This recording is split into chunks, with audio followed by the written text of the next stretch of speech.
قبیلہ بنو تمیم میں بچیوں کو زندہ دفن کرنے کا ظالمانہ رواج کچھ زیادہ تھا۔ اس قبیلے کے سردار قیس بن عاصم جب اسلام لائے تو انہوں نے اپنی معصوم بچی کو اپنے ہاتھوں سے دفن کرنے کا حسرتناک واقعہ سناتے ہوئے کہا، یا رسول اللہ، میں گھر سے باہر سفر پر گیا ہوا تھا۔ میرے بعد میرے گھر میں ایک بچی پیدا ہوئی۔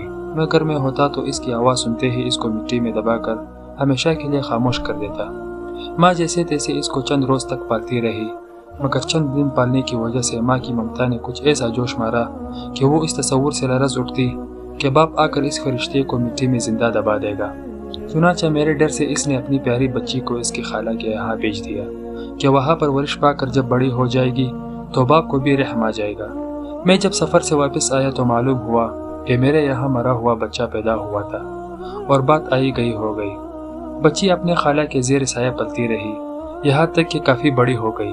خدا کا کرنا کسی ضرورت سے ایک دن گھر سے باہر گیا۔ ماں نے یہ سوچا کہ آج بچی کا باپ گھر نہیں ہے، کیوں نہ اس کو بلا لوں، اور ماں نے اس کو بلا لیا۔ شامت اعمال کچھ دیر کے بعد میں بھی گھر پہنچ گیا۔ کیا دیکھتا ہوں کہ نہایت خوبصورت پیاری سی بچی گھر میں ادھر ادھر دوڑتی پھر رہی ہے۔ میرے دل میں ایک انجانی محبت نے جوش مارا۔ بیوی نے بھی میری نگاہوں کا اندازہ دیکھ کر بانک لیا کہ پدری محبت جاگ اٹھی ہے اور خون کا اثر رنگ لے آیا ہے۔ میں نے بیوی سے پوچھا، نیک بخت، یہ کس کی بچی ہے؟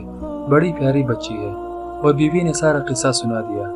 میں نے بے اختیار بچی کو گلے سے لگایا۔ ماں نے اس کو بتایا کہ تیرا باپ ہے، اور وہ مجھ سے چمٹ گئی۔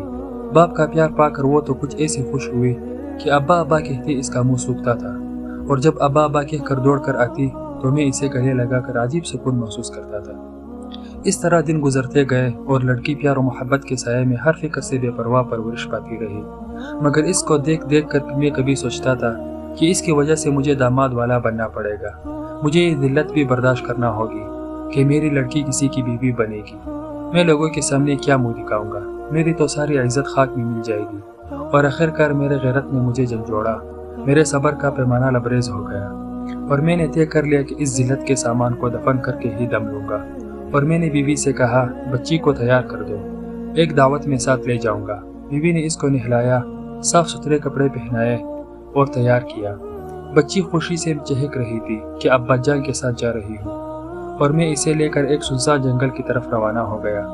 بچی کوتی پانتی میرے ساتھ چل رہی تھی، اور مجھ سنگ دل پر یہ جنون سوار تھا کہ جلد از جلد اس شرم کی پوٹلی کو مٹی میں دبا دوں۔ بچی کو کیا خبر تھی، معصوم بچی خوشی میں کبھی میرا ہاتھ پکڑتی، کبھی مجھ سے آگے آگے دوڑتی، کبھی پیاری زبان میں باتیں کرتی، یہاں تک کہ میں ایک جگہ جا کر رک گیا۔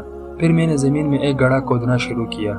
بچی حیران تھی کہ ابا جان یہاں سنسان جنگل میں یہ گڑھا کیوں کھود رہے ہیں، اور پوچھتی، ابا یہ کیوں کھود رہے ہیں؟ اسے کیا خبر تھی کہ ظالم باپ اس چہکتی پھول سی بچی کے لیے قبر کھود رہا ہے تاکہ ہمیشہ کے لیے اسے خاموش کر دے۔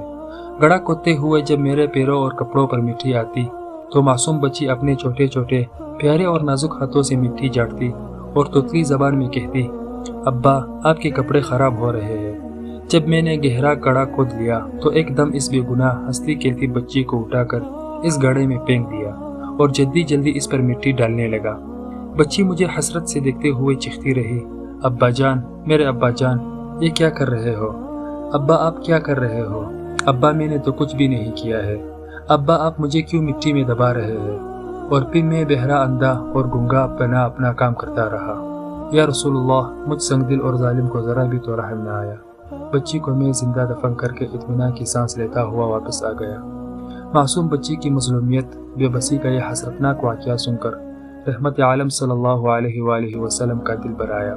آنکھوں سے ٹپ ٹپ آنسو رواں ہو گئے۔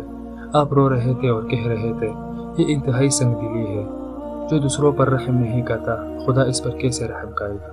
جزاک اللہ۔